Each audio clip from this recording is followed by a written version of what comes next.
پڑھتی ہے صلوات اللہم صلی علی محمد وآلِ محمد۔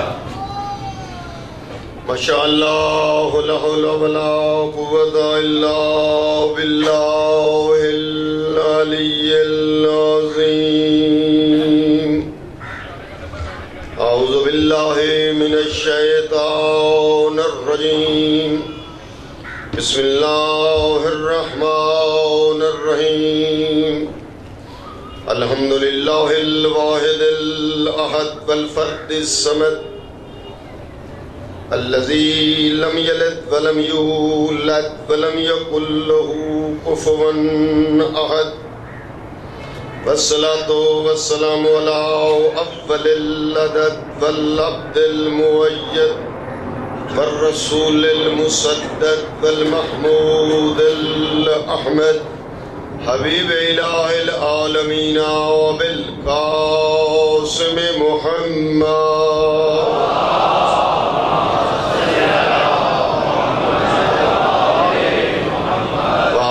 الطيبين الطاهرين الغر الميامين المعصومين، ولعنة الله على أعدائهم من الآن إلى قيام يوم الدين۔ رب اشرح لي صدري ويسر لي أمري واحلل عقدة من لساني يفقهوا قولي، أما بعد فقد قال اللہ تبارک و تعالی فی کتابہ المجید وفرقانہ الحمید۔ بسم اللہ الرحمن الرحیم۔ وما آتاکم الرسول فخذوہ وما نہاکم عنہ فانتہوا فاتقوا اللہ ان اللہ شدید العقاب۔ صلوات۔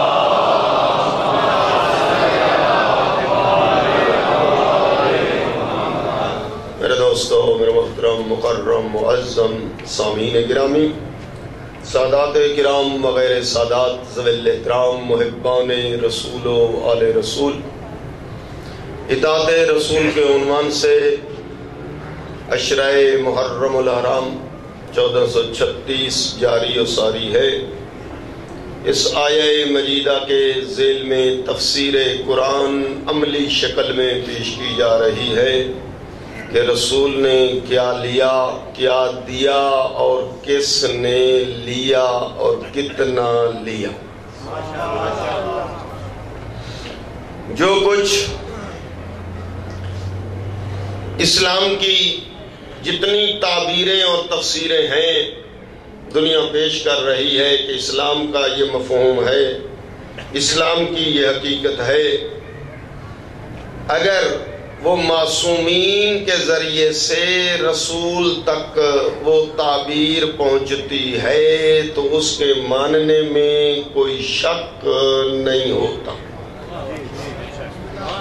لیکن اگر غیر معصوم بیچ میں واسطہ ہوں اور وہ شاید رسول اعظم تک پہنچے تو صحیح، لیکن درمیان میں جو سلسلہ سند ہے وہ غیر معصوم ہیں، تو پھر سند کو دیکھنا پڑتا ہے کہ وہ راوی، بتانے والے، سنانے والے کتنا حافظہ رکھتے تھے، ان کی صلاحیت کتنا تھی، لیاقت کتنا تھی، حافظہ کتنا ان کا قوی تھا، کہیں نسیان تو نہیں تھا، اور پھر ساتھ یہ دیکھا جاتا ہے وہ عادل تھے یا غیر عادل تو نہیں۔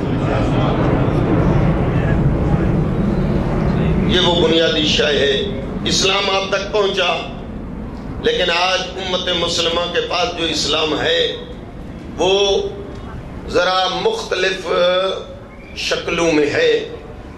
یقیناً پاک پیغمبر نے اسلام کی ایک شکل بیان فرمائی ہے، ایک صورت، ایک تصویر، لیکن یہاں پر تصویریں اسلام کی مختلف ہیں۔ یقیناً شکل حقیقی ایک ہے، اب وہ ایک شکل مختلف شکلوں کے اندر مل جل گئی ہے۔ اب کیسا پتہ چلے گا کہ اصلی اسلام کی شکل کون سی؟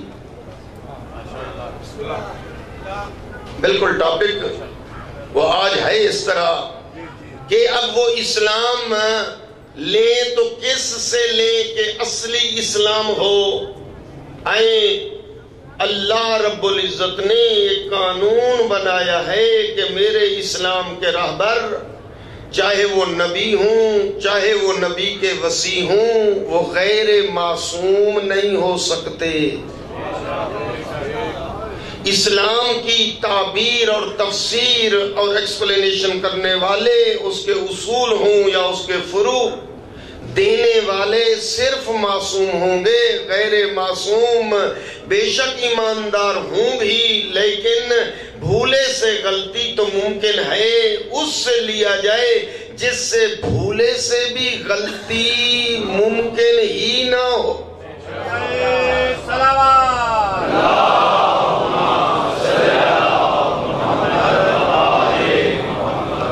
گزشتہ تقاریر میں آپ کی خدمت میں یہ عرض کر چکا کہ اللہ رب العزت کی بارگاہ سے ان وصیوں کو نبی نے مانگا ہے، خود معین نہیں فرمایا اپنی مرضی سے.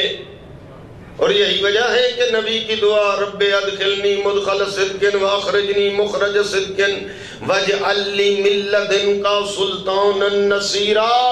میرے اللہ مجھے سلطان نصیر چاہیے پر تیرے گھر سے چاہیے.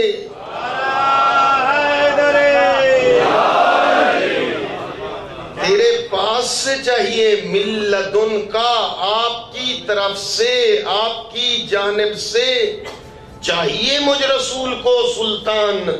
اور وہ سلطان ناصر نہیں سلطان نصیر چاہیے. اور وہ میں خود اپنی طرف سے معین نہیں کرتا، میرے اللہ وہ تو معین کر دے اور اس طرح دے تاکہ دنیا کو پتہ چل جائے کہ یہ اللہ نے دیا. لہذا اللہ نے اس سلطان نصیر کو جب رسول اعظم کو عنایت کیا تو اپنے گھر سے دیا.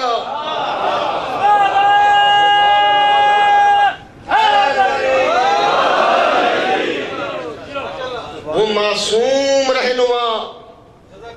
میں بار بار زور متوجہ کرنا چاہتا ہوں جوانوں کو، یقیناً بزرگان تو متوجہ ہیں ہی نا، کہ جیسا نبی ویسا وصی. نبی معصوم تو اس کا وصی بھی. اگر خدا نہ کند نبی غیر معصوم ہوتے تو اس کا وصی بھی غیر معصوم ہو سکتا تھا. نبی سے خدا نہ کرے تصور ہو کہ نبی سے کوئی غلطی کوئی اشتباہ کوئی گناہ کا سرزد ہو جانا پاسبل ہوتا تو اس کا وصی بھی اس طرح کا ہو سکتا تھا. لیکن اللہ نے آدم سے لے کر خاتم تک جو نبی دیے وہ سب معصوم. فرض کیا جیسا نبی ویسا وصی. اور پھر وصی اول جب دیا اپنے گھر سے یہ دیا کہ یہ صاحب عصمت بھی ہے اور یہ اتنا طاہر و مطہر ہے کہ یاد رکھ لو کہ اگر یہ طاہر و مطہر نہ ہوتا پاک اور پاکیزہ نہ ہوتا تو اس کی آمد بیت اللہ کے اندر نہ ہوتی.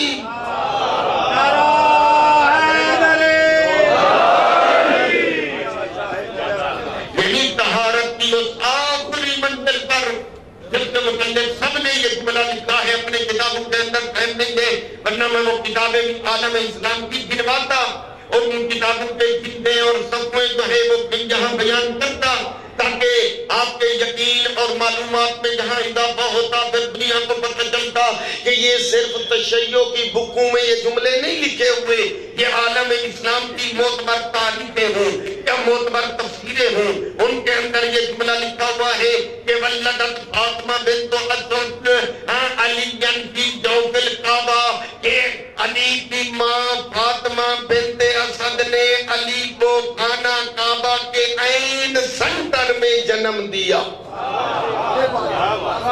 اور علی سے پہلے بھی کسی کی ولادت خانہ کعبہ کے اندر نہ ہوئی اور علی کے بعد بھی خانہ کعبہ میں کسی کی ولادت نہ ہوئی.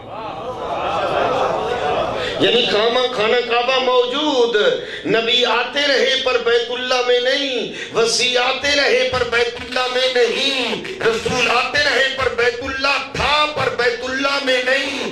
بیت اللہ میں پہلے اور آخری فرد، پہلی اور آخری ہستی جس کے متعلق تاریخ نے لکھا وہ صرف اور صرف ابو طالب کا لاؤل علی ابن ابی طالب۔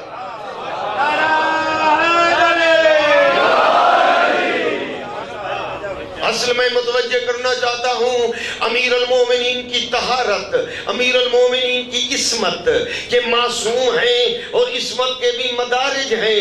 جس طرح میں عرض کر چکا کہ ایمان کے مدارج، سب کا ایمان ایک لیول پہ نہیں ہے، جس طرح تقوی کے مدارج سب کا تقوی ایک سطح پہ نہیں ہے، اسی طرح عصمت کے بھی مدارج ہیں، سب کی عصمت جو ہے وہ ایک جیسی نہیں ہے۔ آدم سے لے کر عیسیٰ تک یہ سارے انبیاء معصوم ہیں، پر ان کی عصمت جو ہے ائمہ معصومین 14 ہستیوں کے عصمت کے ساتھ اس لیے نہ مل سکی کہ انبیاء کی زندگی، حضرت آدم معصوم ہیں پر ان کی زندگی میں ترک اولا کے دھبے نظر آتے ہیں، پر علی وہ معصوم ہے جس کی زندگی میں ترک اولا بھی نظر نہیں آتا۔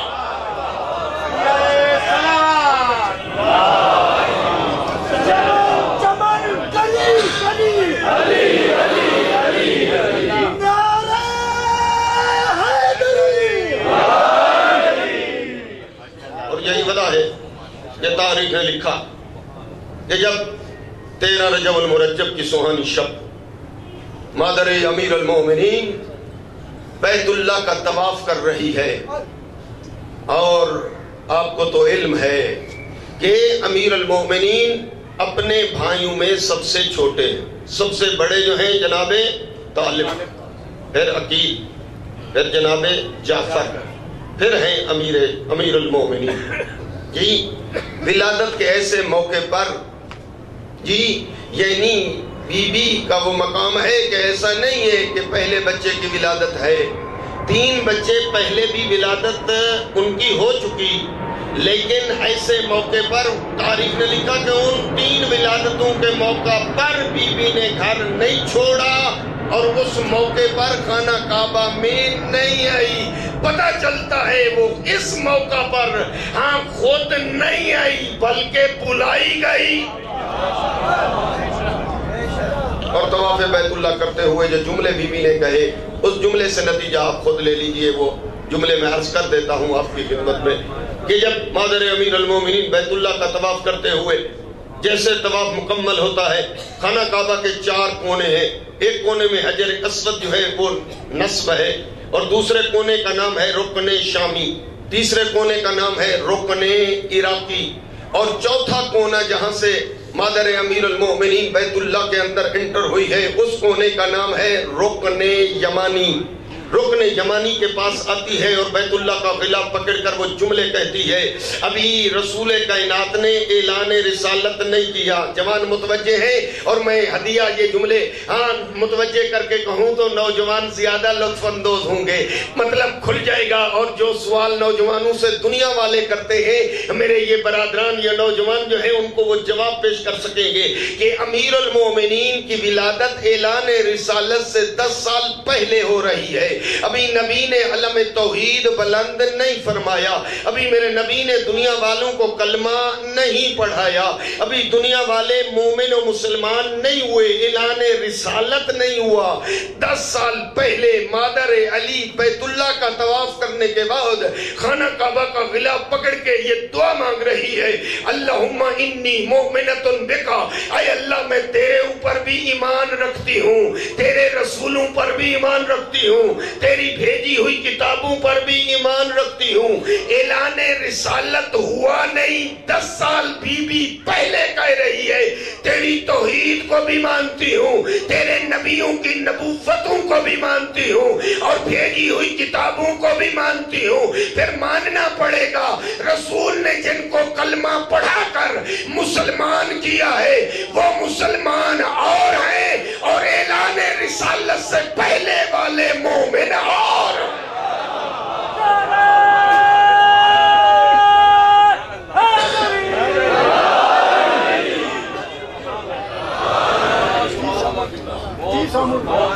اور قرآن کی جب یہ آیت دنیا پڑھتی ہے پریشان ہو جاتی ہے.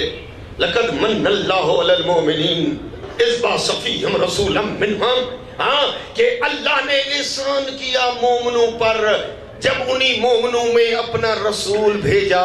پریشان ہو جاتی ہے دنیا کہ جب رسول اعلان رسالت فرما رہے تھے تو اعلان رسالت کے وقت مومن کون تھے؟ قرآن کی آیت آ گئی، پڑھنا تو پڑ گئی، یہ ایمان تو لانا پڑ گیا دنیا کو اس آیت پر. اس آیت کے ترجمے کو تسلیم بھی کرنا پڑ گیا، لیکن انہیں افراد نہ مل رہے تھے، مصادیق، افراد، وہ ہستیاں، وہ شخصیتیں کہ یہ آیت جن کو بیان کر رہی ہے کہ اعلان رسالت سے پہلے والے مومن کون ہیں.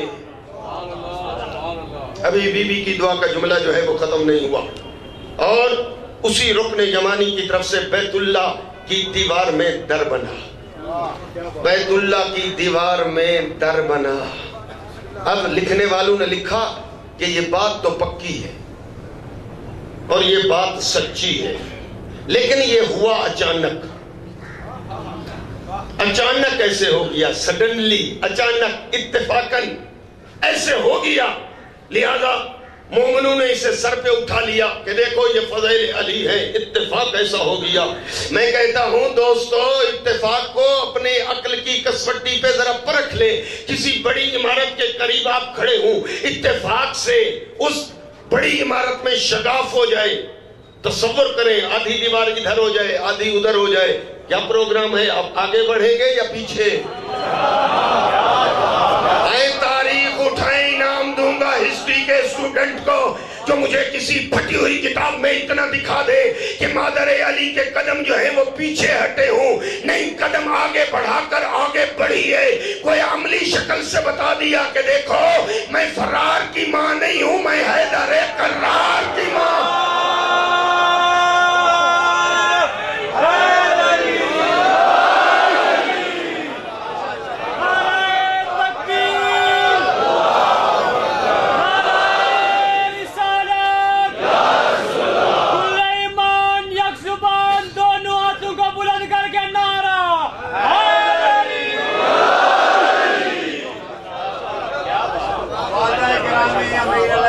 کی خدمت میں ہدیہ سلامات.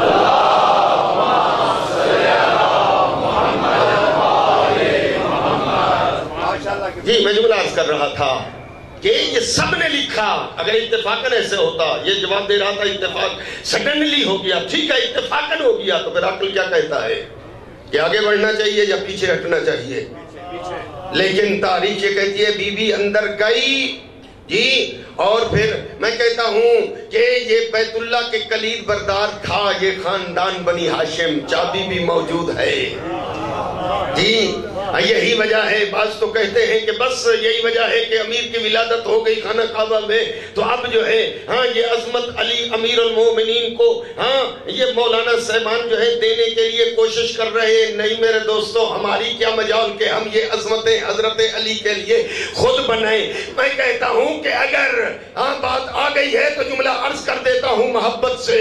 ہاں میں جملہ عرض کروں کہ دیکھو کہ اگر بی بی نے خانہ چابی منگوا کے دروازہ کھول کے بیت اللہ کے اندر آئی ہے اور ولادت علی ہوئی ہے، تو پھر یہ فضائل علی کو یہاں سے مخلوق نے دیے. اگر یہ بیت اللہ میں در اللہ نے بنایا تو مخلوق نے نہیں، اللہ نے یہ فضیلت دی.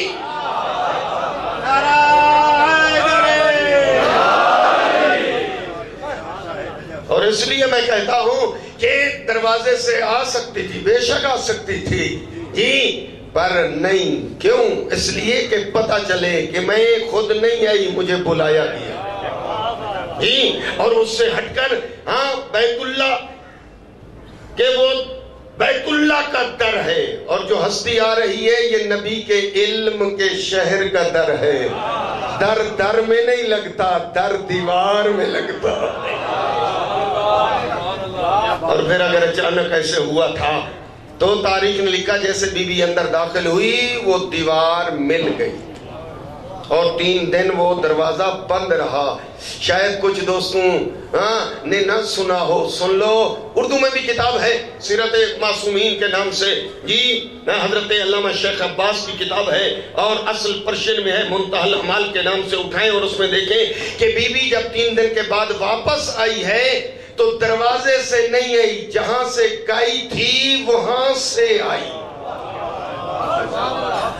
اور اگر اتفاقاً ہوا تو پریشان ہو جانا چاہیے تھا عمران ابو طالب کو، جن کا حرم ایک بند کمرے میں بند ہو کے رہ گئی ہے. بی بی پریشان ہونا چاہیے تھا. پر تاریخ نے لکھا کہ پورا مکہ جو ہے خانہ کعبہ کے گرد جو ہے وہ جمع تھا، جاننا چاہتا تھا کہ یہ کیا ہو گیا ہے. پورا مکہ پریشان تھا، مطمئن تھے یا رسول یا عمران ابو طالب. اور 3 دن کے بعد نبی کی دعا، وَمَا آتَاكُمُ الرَّسُولُ، کہ جملہ سننے والے تو یہ جملہ آپ نے سن لیا کہ رب ادخلنی مدخل صدق واخرجنی مخرج صدق واجعل لی من لدنک سلطانا نصیرا. نبی نے سلطان نصیر مانگا اور اللہ نے سلطان نصیر اپنے گھر سے دیا. اور 3 دن کے بعد جب بی بی مولود کعبہ کو ہاتھوں پہ لے کر آئی ہے اس شان سے کہ میں کیسے بیان کروں کہ اس وقت جو ہے عظمتیں اور خوشی کے انداز کیا تھے، رسول کتنا خوش تھے. میں تو یوں جملے کو بیان کر دیتا ہوں کہ جب بی بی بہر آ رہی تھی تو کسی قلم نے یہ جملہ لکھا، کہاں ہے ساقی اٹھائے ساغر کے پھر طبیعت مچل رہی ہے. کہاں ہے ساقی اٹھائے ساغر کے پھر طبیعت مچل رہی ہے. فلک انگڑائی لے رہا ہے، زمین بھی کروٹ بدل رہی ہے. ولادت ہے لم یلد کے گھر میں، دیوار ہنس کے یہ کہہ رہی ہے شریعتیں بدلے نہ بدلے مگر مشیت بدل رہی ہے. قسم خدا کی خدا کے گھر سے، قسم خدا کی خدا کے گھر سے نصیریوں کے خدا کو لے کر اسد کی مادر، اسد کی بیٹی اسد کو لے کر نکل رہی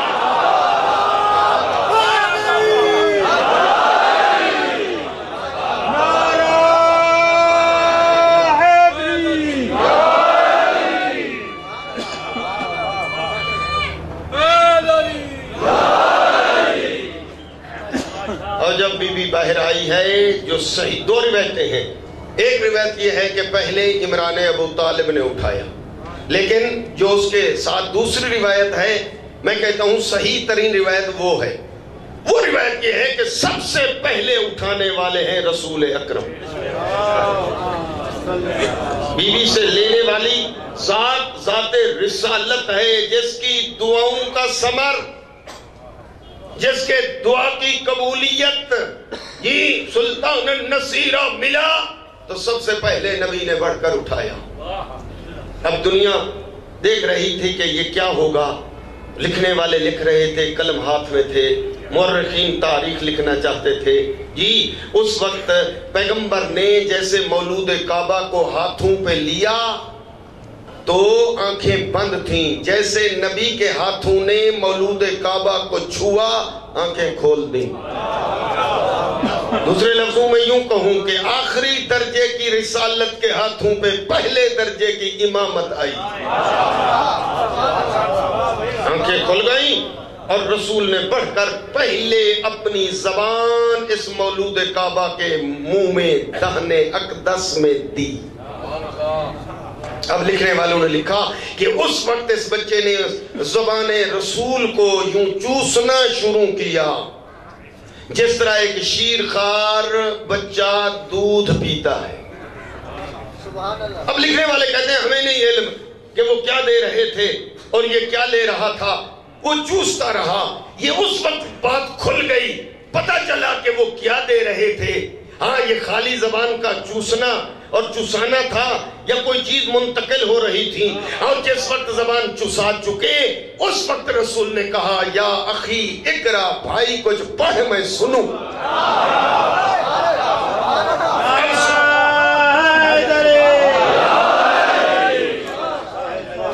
اب اس وقت مولود کعبہ مسکرا کے کہتے ہیں یا رسول اللہ اقرا التوراۃ او الزبور او الانجیل او القرآن، حکم صادر فرماؤ، میں آپ کی زبان چوس چکا ہوں. حکم دے تورات سناؤں یا زبور سناؤں، انجیل سناؤں یا قرآن کی تلاوت کا. یہ علم رسول تھا جو چوسنے کے ذریعے منتقل ہوا۔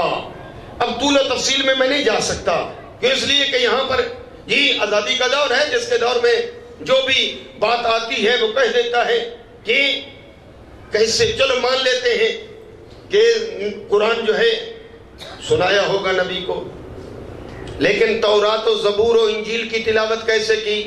حالانکہ میں کہہ چکا کہ وہ ساری کتابوں کے عالم رسول اکرم، زبان چسانے والے رسول اکرم، لیکن اگر ذہن میں نہیں آتی بات تو میں عرض کر دیتا ہوں، سر و شہادتین کے عالم مودت القربا، ہاں ذرا پڑھیں اور دیکھیں کہ صاحب تصانیف نے یہ کیا جملہ لکھا کہ جب یہ تورات و زبور کہا کہ چلو تورات و زبور پہلے سے موجود تھیں، وہ سنا بھی ہوں گی، نبی بھی عالم، لیکن قرآن تو ابھی نازل ہی نہیں ہوا تھا، جو کتاب ابھی اتری نہیں وہ کیسے سنا دی؟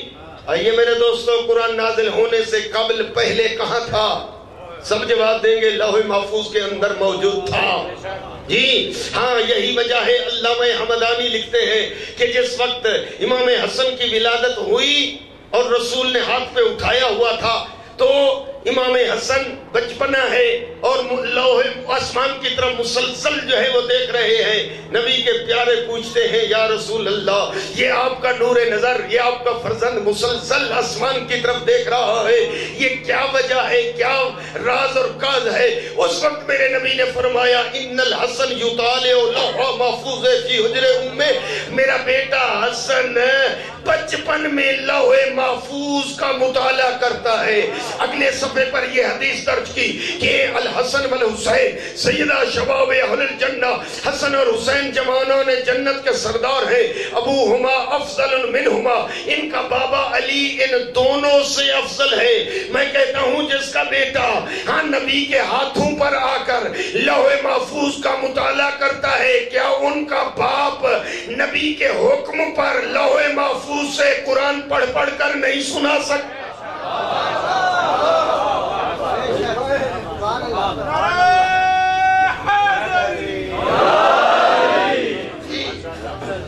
باب ہے ایک چیپٹر، مجھے طول و تفصیل نہیں پڑھنا، چھوڑ رہا ہوں طول و تفصیل، لیکن میں تو وہاں سے رسول کی دعا سلطان النصیرہ کے اس لفظ کی تشریح کروں کہ اللہ نے رسول کو وہ سلطان نصیر دیا اور رسول نے اپنی امت کو وہ سلطان نصیر کا تعارف کرایا اور وہ ہستی دی، اور یہی وجہ ہے کہ پہچانے یہ کون ہے ہستی جس کی آمد بیت اللہ میں، کہ یہ عام ہستی نہیں ہے۔ اس وقت کائنات کا ذرہ ذرہ خوش تھا کہ نبی کی دعا پوری ہو رہی تھی۔ دوسرے لفظوں میں میں یوں کہہ دوں کہ اس وقت جو ہے کعبہ خوش تھا کہ میرا گوہر آیا، عالم انوار میں زہرا خوش تھی کہ میرا شوہر آیا، جبریل خوش کہ میرا استاد آیا، خدا خوش کہ میرا خانہ زاد آیا۔ آپ کی چپ کی قسم اس وقت جنت میں خوشیاں تھیں، دعوت ذوالعشیرہ کا منظر خوش تھا کہ میرا ہیرو آیا، میدان بدر خوش تھا کہ میرا فاتح آیا، میدان احد خوش تھا کہ شاہ مردان شیر یزداں آیا، میدان خندق خوش تھا کہ کل ایمان آیا، میدان خیبر خوش تھا کہ زیغم المہمن و ناصر النبی، فارق القطائب و قاتل الغبی، قاہر اللطف موالی الولی، مظہر العجائب و مرتضی علی آیا، علی آیا، علی آیا، علی آیا۔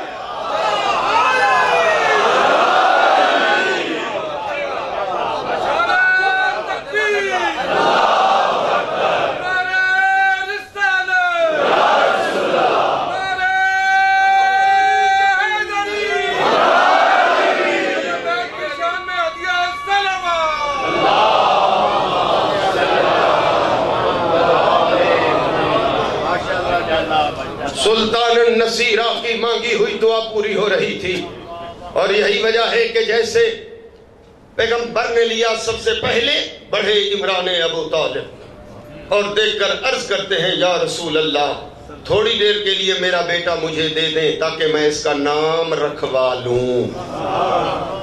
مجھے نہیں معلوم آپ کے ہاں یہاں راولپنڈی میں نام رکھنے کا سنت و طریقہ جو ہے وہ کیا ہے جی۔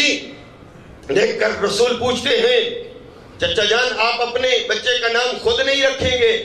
دیکھ کر عرض کیا یا رسول اللہ میں اپنے بچے کا نام خود نہیں رکھوں گا، میرے بچے کا نام وہ رکھے گا جس کے گھر میں آیا ہے۔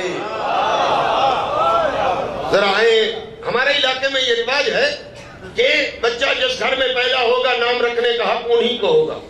اگر ماں جو ہے چلے گئی میکے اور بچے کی ولادت ہوئی ننیال میں تو نام رکھنے کا حق بھی ننیال والوں کو ہوگا، اور بچے کی اگر ولادت ہوئی ہے اپنے داد کے گھر دھدیال میں تو نام رکھنے کا حق بھی انہی کو ہوگا۔ عمران ابو طالب نے جملہ ایسا کہا جس کے گھر میں آیا، لہذا یہی وجہ ہے تاریخ نے لکھا، اٹھائیں کتاب منتہی الامال، اس کے اندر یہ جملہ درج ہے کہ عمران ابو طالب نے اپنے نور نظر، اپنے لخت جگر اسی مولود کعبہ کو ہاتھوں پہ یوں بلند کیا۔ مکے میں اللہ حج کے لیے آپ کو لے جائے، کوہ ابو قبیس جبل ہے، اسی نام سے اس کی بلندی پہ چڑھ گئے عمران ابو طالب، اپنے اس نور نظر مولود کعبہ کو ہاتھوں پہ بلند کیا ہے عمران ابو طالب نے، اور ڈائریکٹ بغیر کسی فاصلے اور فاصلے کے رابطہ کر کے مالک سے ایک کلام کیا۔ پروگرام ہو تو متن کلام ابو طالب کا سناؤں؟ ابو طالب کے ہاتھوں پہ مولود کعبہ بلند ہے، ابھی نام تجویز نہیں کیا گیا، یہ نام کون رکھے گا؟ عمران ابو طالب یقین کی اس منزل پہ قائم ہے، ابھی اعلان رسالت نہیں ہوا، نبی نے دنیا کو کلمہ نہیں پڑھایا، توحید کا انٹروڈکشن نہیں کرایا، لیکن عمران ابو طالب 10 سال پہلے کہہ رہے ہیں میرے بچے کا نام وہ رکھے گا جس کے گھر میں آیا ہے۔ کتنا یقین ہے، جملے یقین کے عمران کے ذرا سنو، تب پتہ چلے گا ایمان کی، یقین کی کس منزل پہ فائز تھے ابو طالب۔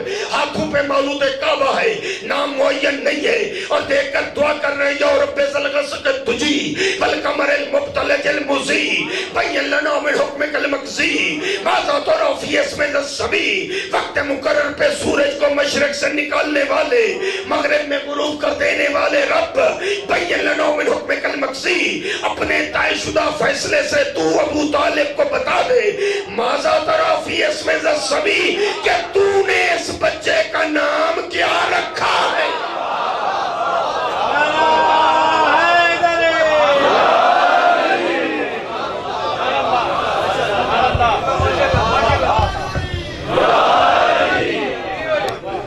عمران ابو طالب، واقعہ پڑھنا مقصد نہیں ہے، اصل میں ایمان ابو طالب، یقین ابو طالب کی اس منزل کو کہ کتنا اس میں پختگی ہے، جس میں کوئی نہ تردد ہے نہ تذبذب ہے، جی اتنا کوئی یقین ہے کہ میرا سوال ہوگا اور مجھے جواب ملے گا۔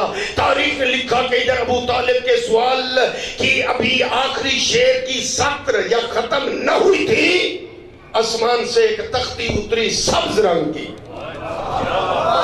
اور اس کے اوپر ابو طالب کے سوال شعر کی شکل میں جو تھا اس کا جواب درج تھا، اور حاطف غیبی وہ شعر کا جواب اس تختی پہ درج شدہ پڑھتے ہوئے آ رہا تھا، اور وہ تختی بیت اللہ میں عبد الملک بن مروان کے زمانے تک لٹکی رہی کہ علی کا نام ذات جلی نے رکھا، اور جو برداشت نہیں کر سکتے تھے پھر انہوں نے کہا یہ تختی ہٹا دی جائے ورنہ ساری دنیا علی کی طرف جھکتی جائے گی، لہذا تختی ہٹا دی گئی۔ اب توجہ ہو تو میں وہ حاطف غیبی جو پڑھ رہا تھا، تختی پہ جو اللہ نے جواب درج کر کے وہ تختی سبز رنگ کی لوح نازل کی تھی جو بیت اللہ میں کئی سال لٹکی رہی، کیا جواب تھا؟ ابو طالب کا شعر کوئی اللہ کو کوئی اتنا پسند آ گیا، جب جواب دیا تو اسی شعر کے وزن ردیف قافیے پر ابو طالب کے شعر کا جو والا وزن تھا اسی وزن پہ، یاد ہے عمران کا شعر؟ عمران نے کیا کہا تھا؟ ہاں یا رب ذلغسق تجی والقمر المبتلج المزی بین لنا من حکمک المقضی ماذا ترى فی اسم الصبی۔ مالک نے جو جواب دیا قافیے کو دیکھنا، یا اہل بیت مصطفی النبی خصصتم بالولد الزکی فإن اسمہ من شومک علی علی اشتق من العلی۔ اے نبوت کے وارثو، خدا نے تمہیں زکی ذہین فہیم بیٹا عطا کیا ہے، اور اس کا نام اپنے نام سے یوں مشتق کر کے رکھا ہے، خود اعلیٰ ہے، اس کا نام علی رکھا ہے۔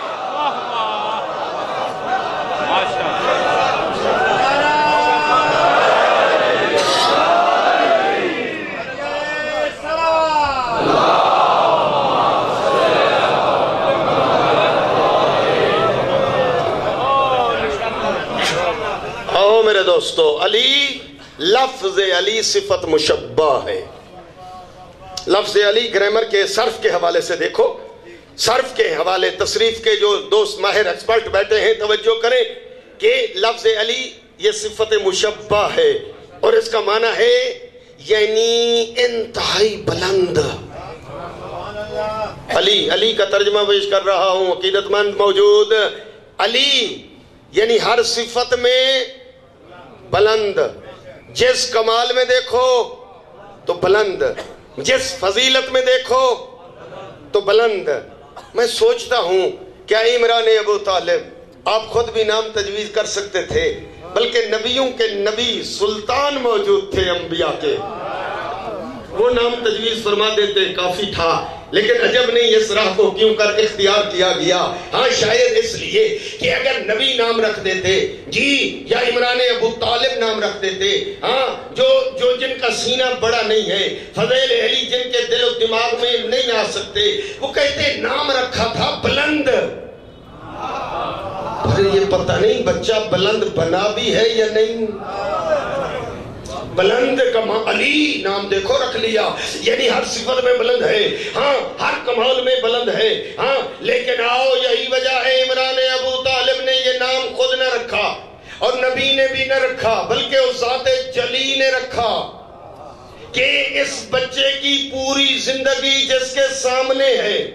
بلکہ بعض دفعہ اشتباہ بھی ہو جاتا ہے والدین سے، جی والدین کی تمنا ہوتی ہے نام اچھا رکھا جائے تاکہ مسمى اسم کے مطابق اترے، اسم اور مسمى برابر ہو جائے، اس لیے کہ اسم کا اثر ہوتا ہے مسمے پہ، نام کا اثر ہوتا ہے اس بچے پر۔ اچھا نام رکھنے کا حکم ہے شریعت میں، اچھا نام رکھو، ہلکا نام نہ رکھو، لیکن باپ کو تو علم نہیں ہوتا نا کہ یہ میں نام ایسا رکھ رہا ہوں، پتہ نہیں بعد میں یہ بچہ کیا گل کھلائے گا۔ نام ہے سخاوت، بچہ نکلا کنجوس، نام ہے بہادر، بچہ نکلا ڈرپوک، ہاں نام ہے عابد، ہاں بچہ مسجد کو سمجھتا ہے تھانہ، نام پتہ نہیں ہاں سچوں، ہاں سچا نام اس کا ہے لیکن بچہ کبھی سچ بولتا نہیں ہے۔ ہاں ممکن ہے اس طرح دیکھ لیجئے ایک برابری نہ ہوئی، لیکن آؤ میرے دوستو یہی وجہ ہے عمران ابو طالب نے دونوں جہتوں کے حوالے سے نام خود نہ رکھا، بلکہ اس ذات جلی نے اس کا نام رکھا۔ میں کہتا ہوں جس نے رکھا وہ بھی علی، جس کا نام رکھا یہ بھی علی، وہ خالق علی، یہ مخلوق علی۔ ہم پر ایک جملہ لے لو کہ اس بچے کی پوری زندگی اس کے سامنے ہے۔ علی کا معنی ہر صفت میں بلند، تو پھر یعنی اس کا بچپنا ہے تو اس کے سامنے، لڑکپنا ہے تو اس کے سامنے، اس کی جوانی اور شباب ہے تو اس کے سامنے، اس کی پیری ہے تو اس کے سامنے، جملہ بدل دو، ماضی ہے سامنے، حال ہے سامنے، مستقبل ہے سامنے، جنگیں ہیں سامنے، نمازیں ہیں سامنے، پوری زندگی جس ذات کے سامنے ہے اس ذات نے اس کا نام رکھا علی۔ پتہ چلتا ہے کہ پہلے اس ذات جلی نے اس بچے کو ہر صفت میں بلند بنایا، بعد میں اس کا نام علی رکھا۔ اب کوئی اسے علی مانے تو تب بھی یہ علی ہے، نہ مانے تو تب بھی یہ علی ہے۔ اسم اعظم نعرہ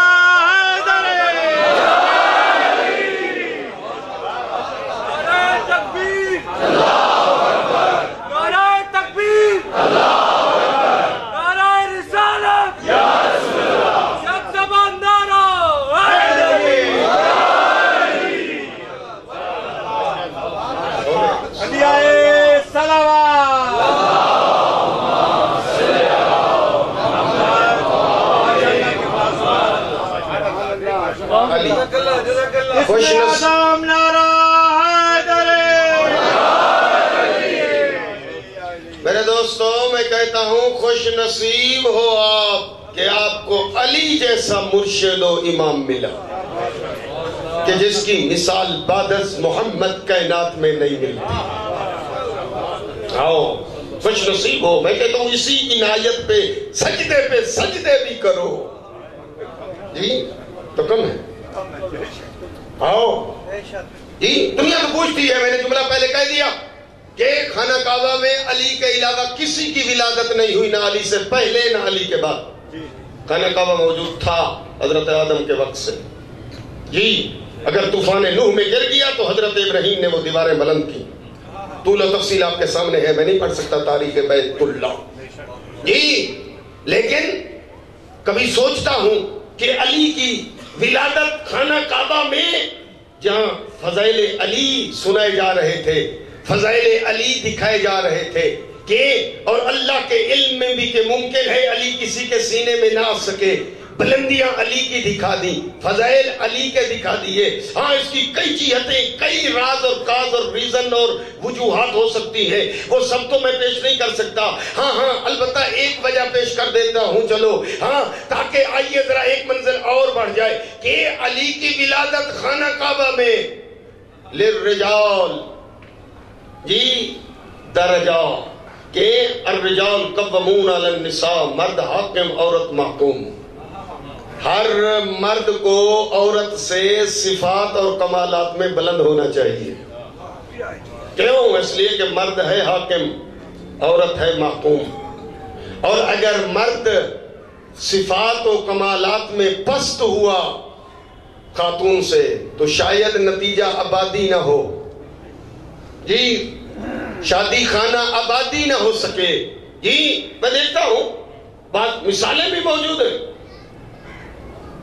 اب وہ مثالیں تو میں پیش نہیں کر سکتا، وقت کے دامن میں اس قدر گنجائش نہیں، لیکن یہ جملہ کہنا چاہتا ہوں کہ اللہ کے علم میں کہ علی امیر کی شادی ہوگی سیدہ زہرا سے، سیدہ زہرا فضائل کا وہ انتہا، ٹائم ہوتا تو میں بی بی کی عظمتوں کے دو ایک قصیدے آپ کی خدمت میں پیش کرتا، پھر پتا چلتا کہ سیدہ کس بلندی کا نام ہے، اور پھر دنیا کو پتا چلتا کہ سیدہ کے متعلق جو نہ سمجھ سکے انہیں پتا ہونا چاہیے، نبی کی اس حدیث پہ ایمان رکھنا چاہیے، نبی کو جو نبی مانتے ہیں یقیناً ہاں سب جو کلمہ پڑھتے ہیں سب ہی مانتے ہیں، تو پھر اس کے فرمان پہ بھی یہ یقین ہو جانا چاہیے کہ میرے نبی نے فرمایا لولا علی، اگر علی نہ ہوتے لما کان کف لفاطمہ، میری بیٹی زہرا کا کوئی کف نہ تھا، آدم و من دونا، آدم سے لے کر عیسیٰ تک یہ زہرا کے برابر نہیں۔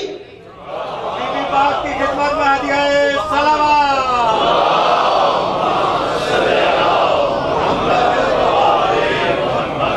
ممکن ہے میرا کوئی دوست پریشان ہو گیا ہو اور کہے کہ مولانا نے سیدہ زہرا کو آدم سے لے کر عیسیٰ تک ان انبیاء سے بڑھا دیا۔ اور میرا دوست دلیل لیتے جا ذرا ٹھنڈے کلیجے سے، آؤ سیدہ زہرا کو پہچانو کہ انبیاء بڑی عظمتوں والے نبی، آدم سے لے کر عیسیٰ تک سب وہ نبی ہیں جو معصوم بھی ہیں، صاحب کتاب بھی ہیں، رسول بھی ہیں، عظمتیں، اللہ کے نمائندے، معصوم رہبر، عالم علم لدنی، ہر نبی کا اپنا مقام۔ لیکن بات آ گئی ہے سیدہ زہرا کی، تو نبی نے فرمایا اگر علی نہ ہوتے زہرا کا کوئی کفو نبیوں میں نہ تھا۔ مولانا ہمیں دلیل چاہیے، بے شک دلیل لے لو پنڈی والے جی، آؤ۔ جب اللہ نے آخری نبی کو خلق کیا نور اول کو، اس نور کو مختلف حجابوں میں رکھا اور مختلف حجابوں میں اس نور اول نے تسبیح پڑھی، آخر میں اس نور اول نے کیا سجدہ، چھوڑ دیا عالم انوار کا پورا ٹاپک و موضوع، اور جب عالم انوار میں اس نور اول نے کیا سجدہ، عالم انوار میں نور اول کی پیشانی پہ آیا نورانی پسینہ، اور جب عالم انوار میں نورانی پیشانی پر نورانی پسینہ آیا تو اس پسینے کو کیا صاف، اس کے قطرے بنے 1,24,000۔ اب ذہن بلند آپ کریں، میں تو پیش کرنے والا ہوں جی۔ نور اول، نور رسالت، نور احمد، عالم انوار میں نورانی پیشانی پر نورانی پسینہ آیا اور پسینے کو کیا صاف، قطرے بنے 1,24,000۔ ارشاد رب العزت ہوا میرا حبیب یہ تیرا پسینہ کوئی معمولی پسینہ نہیں ہے، میں تیرے پسینے کے ایک ایک قطرے سے ایک ایک نبی پیدا کروں گا۔ اب جن دوستوں تک یہ جملہ پہنچ گیا، آدم سے لے کر عیسیٰ تک اتنی عظمتوں والے، اتنی بلندیوں والے، صاحب عصمت، صاحب کتاب، اللہ کے نمائندے، بڑی عظمتیں، بڑے فضائل، پر وہ آخری نبی کی نسبت، آخری نبی کا نورانی پسینہ، آدم سے عیسیٰ تک آخری نبی کا نورانی پسینہ، اور زہرا پسینہ نہیں۔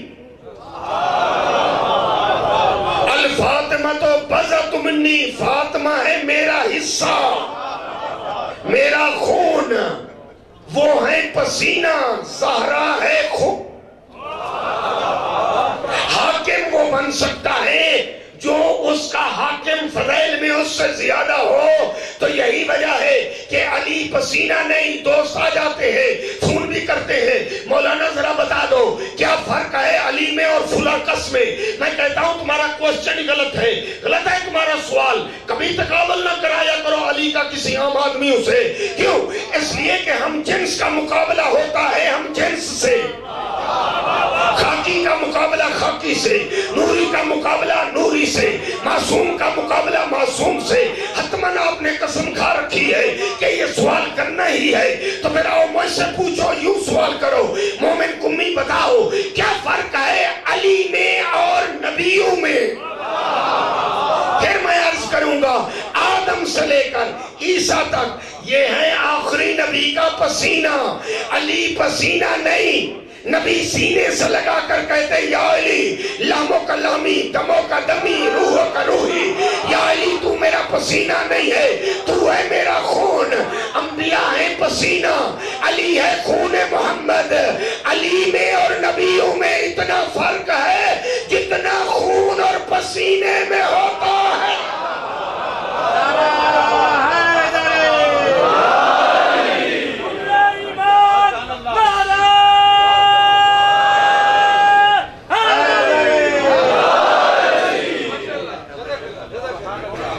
پہچانو۔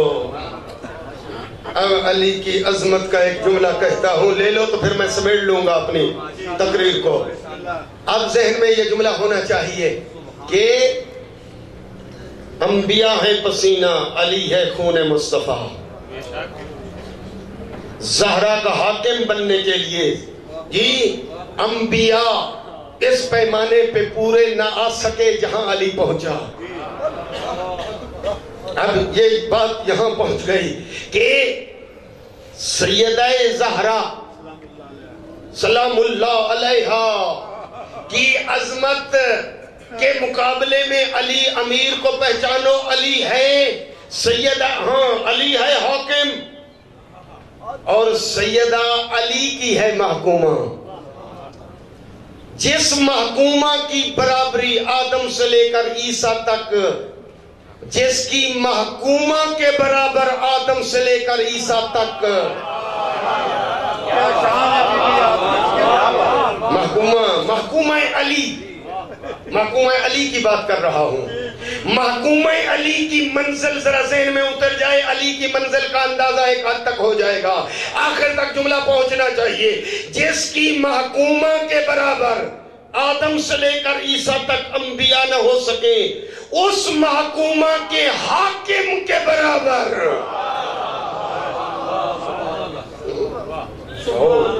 خیبر شکن نعرہ